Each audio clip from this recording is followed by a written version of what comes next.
السلام علیکم معزز ناظرین، پیارے دوستوں، بہنوں، بھائیوں اور بزرگوں، میں حافظ صفدر نواز ایڈوکیٹ آپ کو اپنے اسلامی چینل کے اندر خوش آمدید کہتا ہوں، اور ہر روز کی طرح آج بھی ہم انشاءاللہ 8واں پارہ سورہ الانعام آیات نمبر 110 تا 116 تک کی تلاوت، ترجمہ اور تفسیر پڑھنے کی شرف حاصل کریں گے۔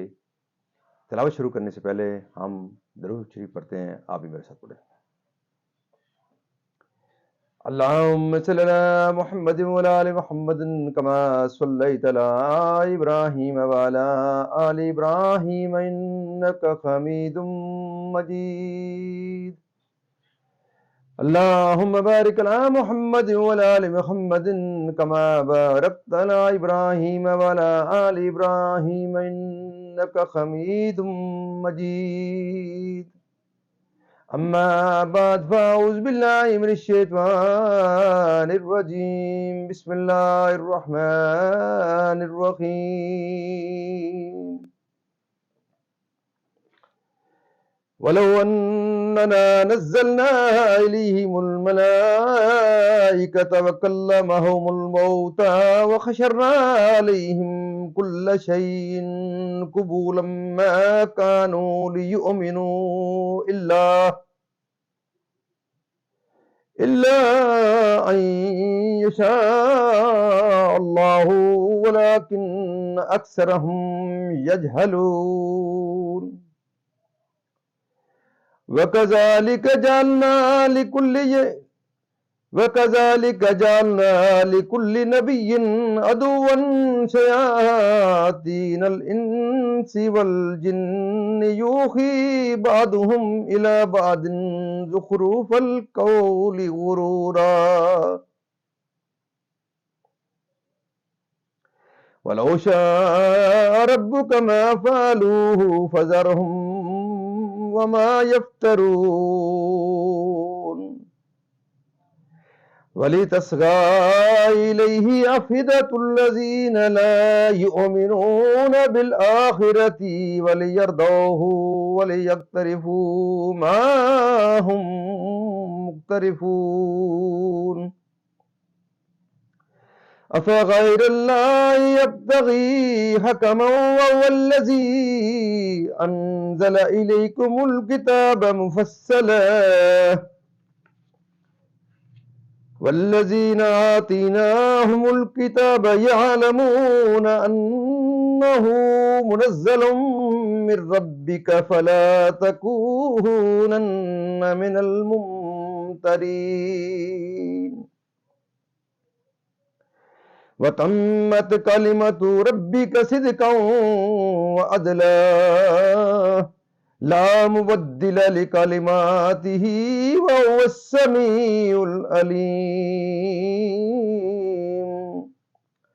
وإن تطع أكثر من في الأرض يضلوك عن سبيل الله إن يتبعون إلا الظن وإن هم إلا يخرصون.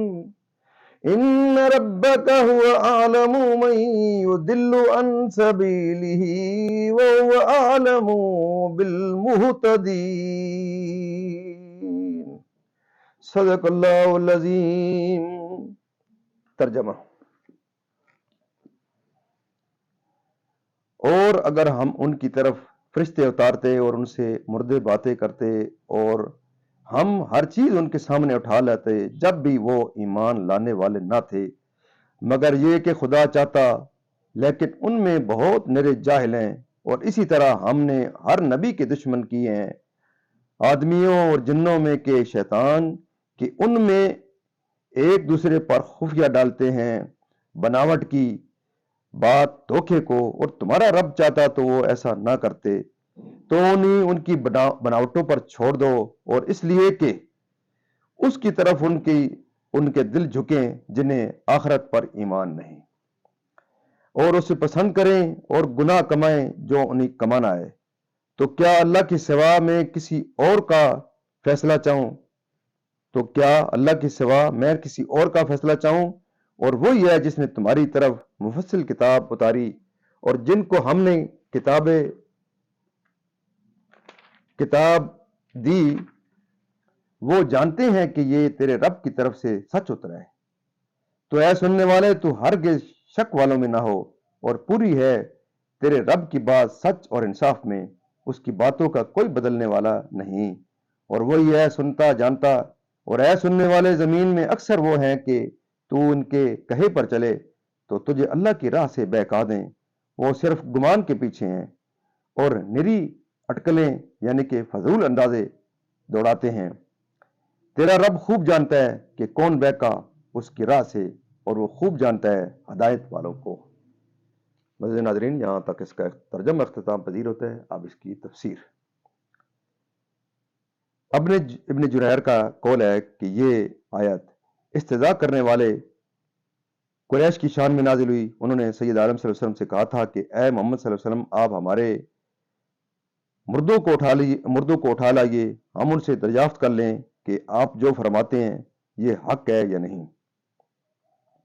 اور ہمیں فرشتے دکھائیے جو آپ کے رسول ہونے کی گواہی دیں، یا اللہ کو اور فرشتوں کو ہمارے سامنے لائیے۔ اس کے جواب میں یہ آیت کریمہ نازل ہوئی۔ وہ اہل شکاوت ہیں، اس کی مشیت جو ہوتی ہے وہی ہوتا ہے، جو اس کے علم میں اہل سعادت ہیں وہ ایمان سے مشرف ہوتے ہیں، نہیں جانتے کہ یہ لوگ وہ نشانیاں بلکہ اس سے زیادہ دیکھ کر بھی ایمان لانے والے نہیں، یعنی وسوسے اور فریب کی باتیں کرنے والے کے لیے۔ لیکن اللہ تعالیٰ اپنے بندوں میں سے جسے چاہتا ہے امتحان میں ڈالتا ہے تاکہ اس کے محنت پر صابر رہنے سے ظاہر ہو جائے کہ یہ جزیل ثواب پانے والا ہے۔ اللہ انہیں بدلہ دے گا، رسوا کرے گا اور آپ کی مدد فرمائے گا۔ بناوٹ کی بات یعنی قرآن شریف جس میں امر و نئی، وعدہ و وعید، اور حق و باطل کا فیصلہ، اور میرے صدق کی شہادت، اور تمہارے افطراء کا بیان ہے۔ شان نزول سید عالم صلی اللہ علیہ وسلم سے مشرکین کہا کرتے تھے کہ آپ ہمارے اور اپنے درمیان ایک حکم مقرر کیجئے۔ ان کے جواب میں یہ آیت نازل ہوئی کیونکہ ان کے پاس اس کی دلیلیں ہیں، نہ کوئی اس کی قضا کا تبدیل کرنے والا، نہ حکم کا رد کرنے والا، نہ اس کا وعدہ خلاف ہو سکے۔ بعض مفسرین نے فرمایا کہ کلام جب تام ہے تو وہ قابل نقص و تغیر نہیں، اور وہ قیامت تک تعریف و تغیر سے محفوظ ہے۔ بعض مفسرین فرماتے ہیں معنی یہ ہے کہ کسی کی قدرت نہیں کہ قرآن پاک کی تعریف کر سکے، کیونکہ اللہ تعالیٰ اس کی حفاظت کا ضامن ہے۔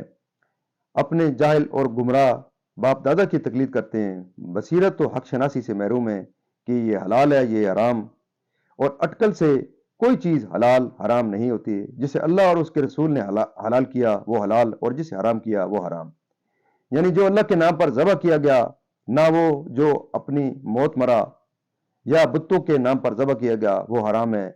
علت اللہ کے نام پر ذبح ہونے سے متعلق ہے۔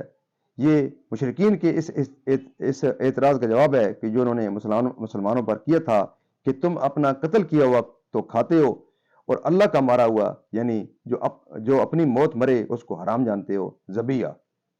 مسئلہ سے ثابت ہوا کہ حرام چیزوں کا مفصل ذکر ہوتا ہے، اور ثبوت حرمت کے لیے حکم میں حرمت درکار ہے، اور جس چیز پر شریعت میں حرمت کا حکم نہ ہو وہ مباح ہے۔ مزید ناظرین، اللہ تعالیٰ کے فضل و کرم سے یہاں تک آج کی تفسیر بھی اختتام پذیر ہوتی ہے۔ اللہ تعالیٰ کے دربار کا ہم قرآن پاک کے صدقے حضور پاک صلی اللہ علیہ وسلم کی ذات و برکات کے صدقے دعا کرتے ہیں کہ اللہ تعالیٰ میں قرآن پاک پڑھنے، قرآن پاک کو سمجھ کر اور اس کے احکامات کے مطابق حضور پاک صلی اللہ علیہ وسلم کی پاک سنت کے مطابق اور صحابہ کرام کے نقش قدم کے اوپر اللہ تعالیٰ ہمیں چلنے کی توفیق عطا فرمائے۔ اس کلام مقدس کے صدقے، اس ماہ مقدس کے صدقے اللہ تعالیٰ سے دعا کرتے ہیں، حضور پاک صلی اللہ علیہ وسلم کی ذات و برکات کے صدقے دعا کرتے ہیں کہ اللہ تعالیٰ میرے اور آپ کے تمام کے صغیرہ و کبیرہ گناہوں کو معاف فرمائے، اور اللہ تعالیٰ تمام پریشانیاں دور فرمائے، تمام بیماروں کو شفائے کاملہ عطا فرمائے، اور اللہ تعالیٰ تمام مرحومین کو جنت الفردوس میں اعلیٰ بالا مقام عطا فرمائے۔ آپ تمام دوستوں سے یہ صدا ہے کہ آپ اس مقدس میسج کو زیادہ سے زیادہ لوگوں تک پہنچانے کے لیے میرے اس چینل کو ضرور لائک، شیئر اور سبسکرائب کریں، بیل والے آئیکن کو ضرور آپ پریس کیا کریں، اور جن دوستوں کو آپ دعوت یہ دیتے ہیں اس کلام مقدس کی دیکھنے کی، تو ان کو ضرور اس چینل کو لائک، شیئر اور سبسکرائب کرنے کی بھی دعوت دیا کریں تاکہ یہ چینل زیادہ سے زیادہ لوگوں تک پہنچے اور زیادہ لوگ اس سے سواد حاصل کر سکیں۔ اللہ تعالیٰ آپ کی زندگی میں خیر و برکت عطا فرمائے، اللہ تعالیٰ آپ کو اس نیک کام میں